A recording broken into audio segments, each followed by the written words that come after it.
up, guys? It's wshaw, your California DUI defense lawyer at Shaw 3 Law Firm. So the question is, what happens if you get caught driving under the influence in California? Well, one of the first things that happens is the officer typically observes you driving, and that driving gives the officer reason to believe that you're driving under the influence, meaning that you are either swerving, braking erratically, or speeding. Once the officer pulls you over, the next thing that the officer does is observes you.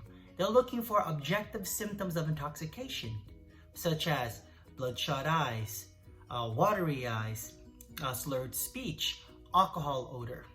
Then after that, they usually request the person to get out of the vehicle to conduct a field sobriety test. And this is where they check your eyes. They call it HGN, horizontal gaze nystagmus. They have you do the 9 steps. They call it walk and turn. And they also have you do what you call a one-legged stand, typically, where you put your leg up and you count for X amount of seconds. And they also do other type of non-standardized tests. But from there, after that, then they go on and have you do what you call a preliminary alcohol screening test, which is like a breath machine prior to your arrest. Then after they gather enough information, then they make a decision to arrest you. At that point, once they arrest you, they ask you your chemical test advisement, meaning that they have to inform you that if you refuse to do a chemical test, which is blood or breath, after the arrest, your license can be suspended for up to a year, maybe longer, but usually a year.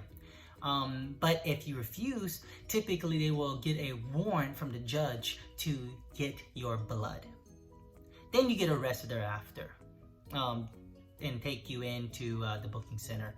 At this point, you want to make sure that you contact a California DUI lawyer, because a lot happens and you don't know how to approach your case. So if you are faced with a potential driving under the influence and you got pulled over, it's very important you contact a California DUI lawyer so that you know how to approach your case next.